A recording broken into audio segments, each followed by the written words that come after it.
안녕하세요. 소영 목사가 들려주는 신앙의 집을 바르게 짓는 사람들의 교회 신집사 교회에 오신 것을 환영합니다.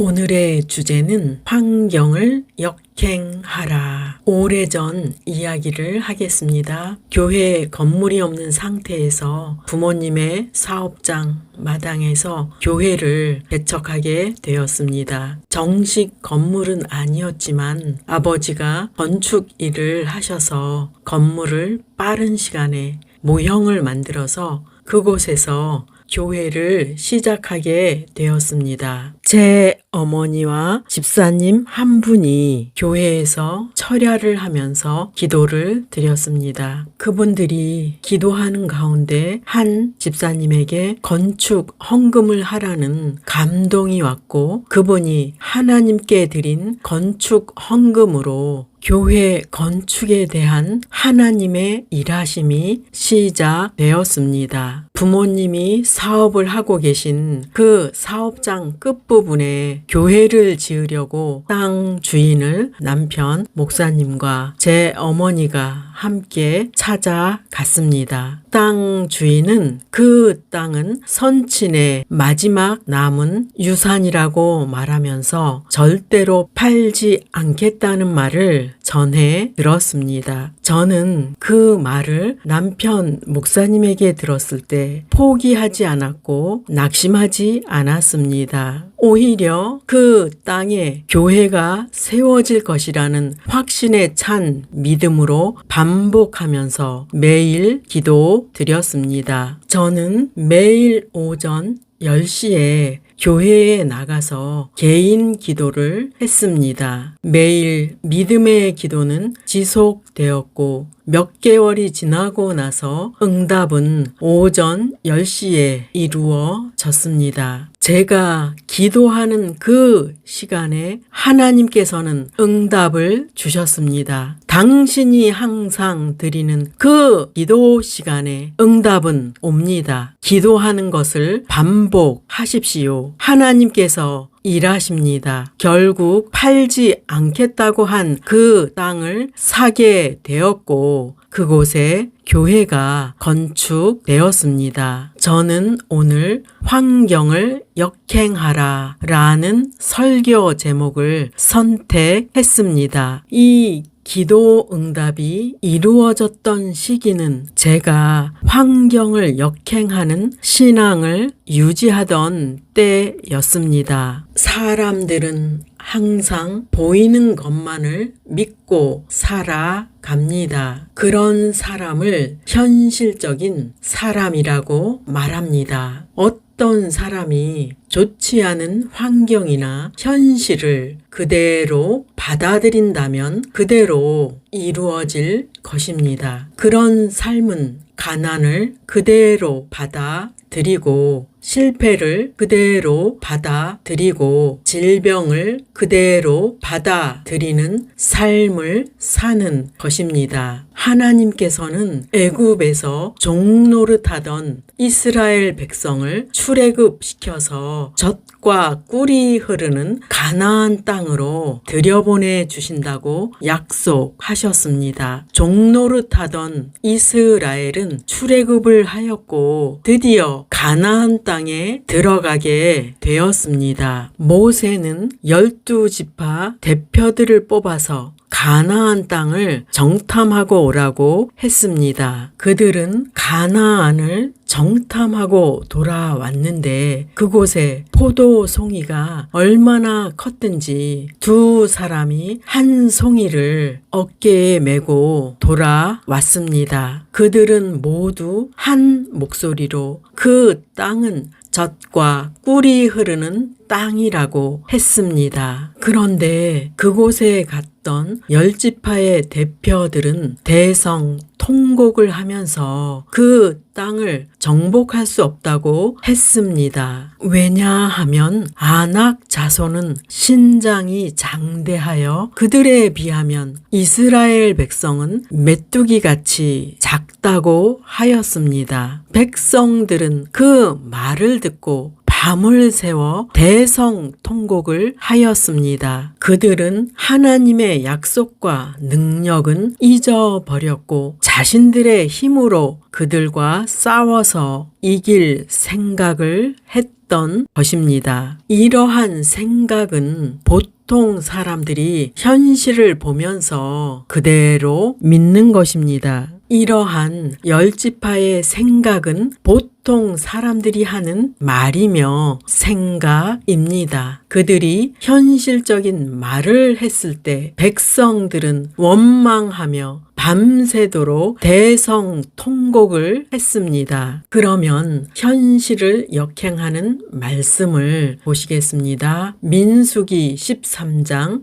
30절 갈렙이 모세 앞에서 백성을 조용하게 하고 이르되 우리가 곧 올라가서 그 땅을 취하자 능히 이기리라 하나 갈렙은 달랐습니다. 그는 보이는 환경을 역행하는 말을 합니다. 갈렙은 하나님의 약속을 믿었고 그분이 함께 하신다면 이길 수 있다는 확신이 있었습니다. 성도 여러분, 가나안 땅을 주시겠다고 하신 분이 누구입니까? 그분이 바로 우리의 창조주 하나님이십니다. 그분이 주시면 우리가 받을 수 있습니다. 물론 여러분에게 그러한 하나님의 음성이 들린다면 저도 믿겠어요 라고 할 것입니다. 우리에게 또렷한 하나님의 음성이 들리지 않을 수도 있습니다. 다만 우리가 할 수 있는 것은 하나님의 말씀을 믿는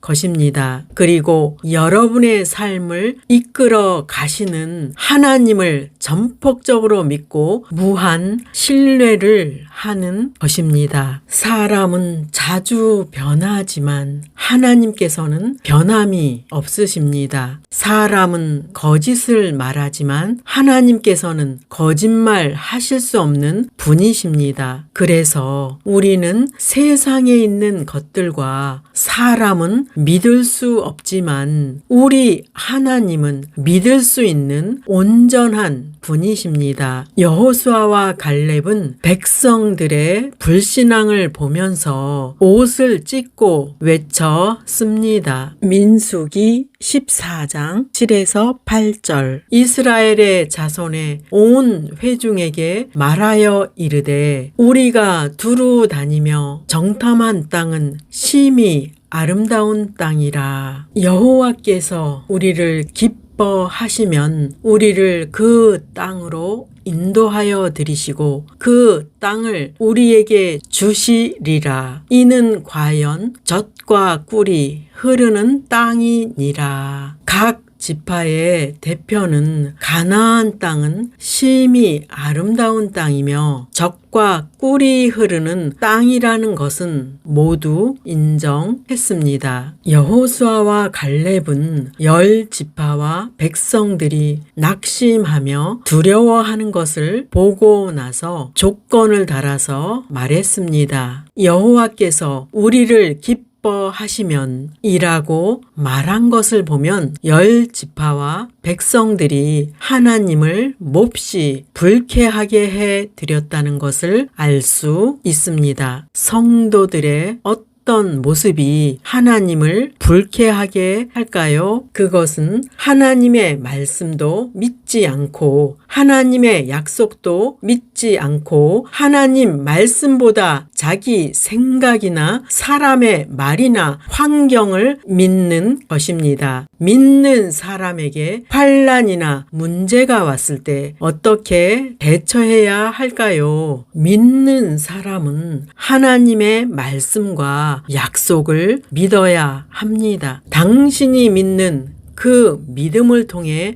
하나님의 말씀이 현실에서 이루어지는 것입니다. 민수기 14장 7에서 9절 이스라엘 자손의 온 회중에게 말하여 이르되 우리가 두루 다니며 정탐한 땅은 심히 아름다운 땅이라. 여호와께서 우리를 기뻐하시면 우리를 그 땅으로 인도하여 들이시고 그 땅을 우리에게 주시리라. 이는 과연 젖과 꿀이 흐르는 땅이니라. 다만 여호와를 거역하지는 말라. 또 그 땅 백성을 두려워하지 말라. 그들은 우리의 먹이라. 그들의 보호자는 그들에게서 떠났고 여호와는 우리와 함께 하시느니라. 그들을 두려워하지 말라 하나. 여호수아와 갈렙은 네 가지로 조언을 합니다. 1번 여호와를 거역하지 말라. 결국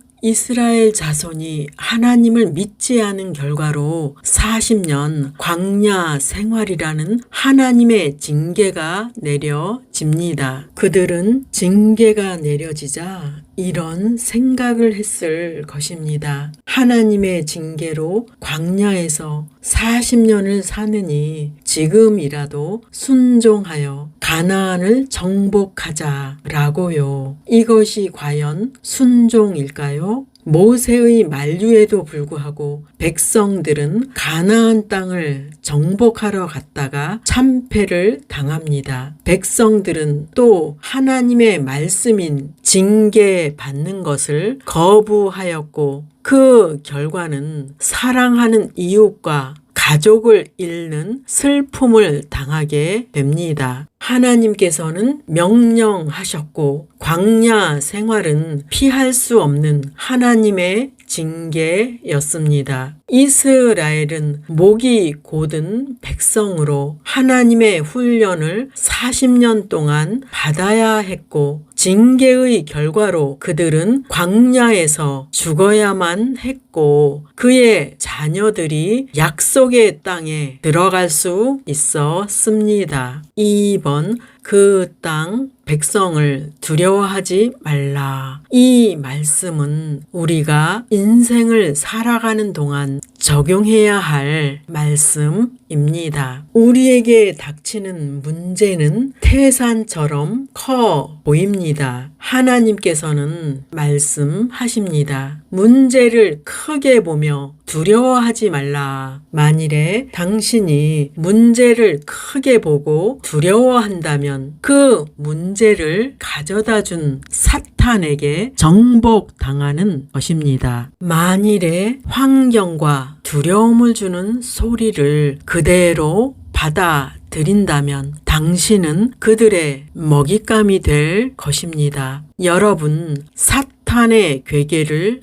알아야 합니다. 그는 먼저 사람의 마음을 장악하는 것입니다. 그가 사람의 마음을 장악하고 나서 환경까지 장악하는 것입니다. 3번 그들은 우리의 먹이라. 여호수아와 갈렙은 믿음으로 그들은 우리의 먹이라 라고 외쳤습니다. 두 사람은 그들의 힘으로는 결코 이길 수 없는 환경을 믿음의 말로 역행하고 있습니다. 그들은 자신들의 힘으로 그들을 이기겠다는 말이 아닙니다. 그들은 하나님께서 주신 약속의 말씀을 믿고 외치는 것입니다. 당신이 말씀을 믿고 믿음이 견고하다면 어떠한 상황도 당신을 무너뜨릴 수 없습니다. 당신은 오히려 문제와 핍박하는 자를 먹잇감으로 여겨야 합니다. 먹잇감이란 말은 그 문제 속에서 믿음을 지키며 인내하여서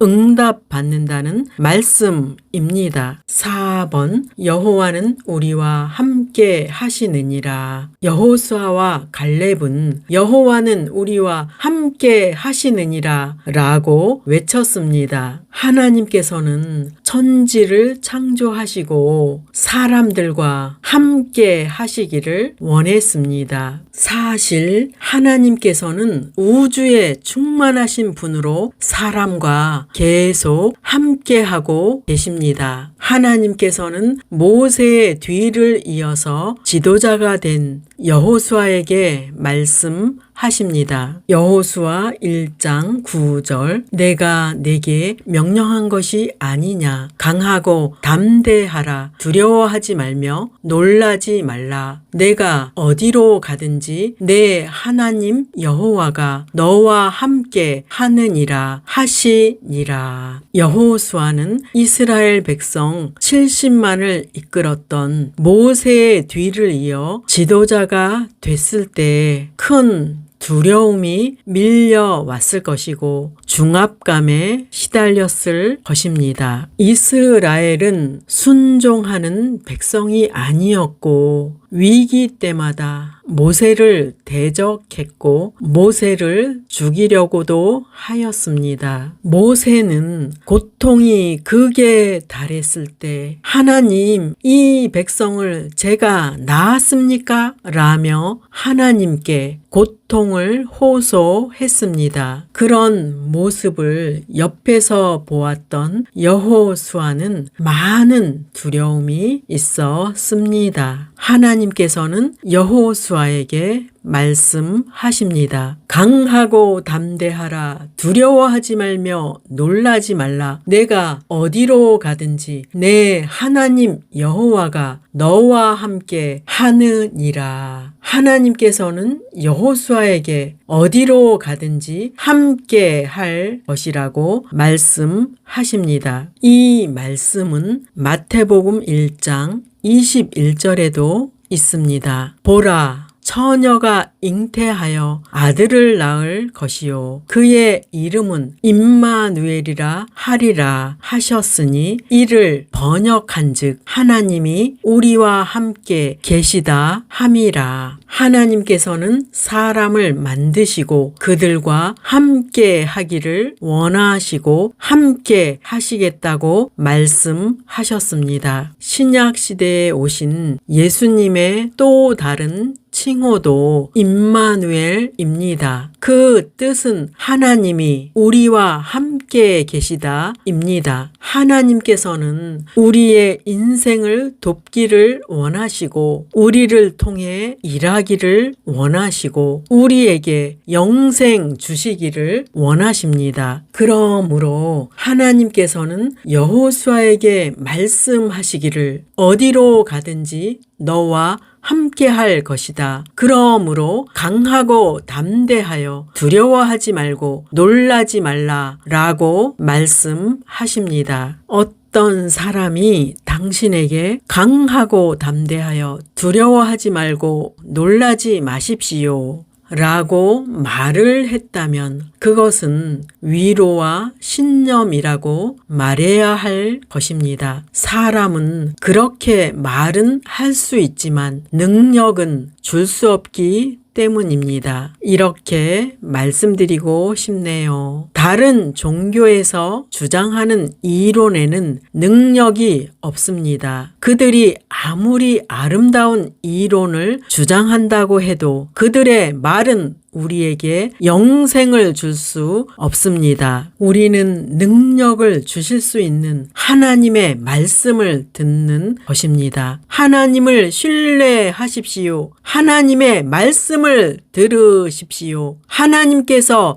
함께 하심을 믿으십시오. 적용할 말씀입니다. 믿는 사람은 환경을 역행하는 자들입니다. 즉 세상 사람들이 가는 길로 가지 않으며 세상 사람들이 하는 행위를 따르지 않으며 하나님의 법을 따르기 때문입니다. 우리가 세상을 바라볼 때도 육의 눈으로 보지 않으며 오직 말씀의 눈으로 세상을 바라봅니다. 말씀은 환경을 역행하게 만듭니다. 말씀은 세상에서 하나님의 능력을 나타냅니다. 말씀은 세상에서 어떻게 살아야 할지 답을 줍니다. 말씀에는 하나님의 능력이 있습니다. 성도 여러분, 말씀으로 하나님의 능력으로 세상을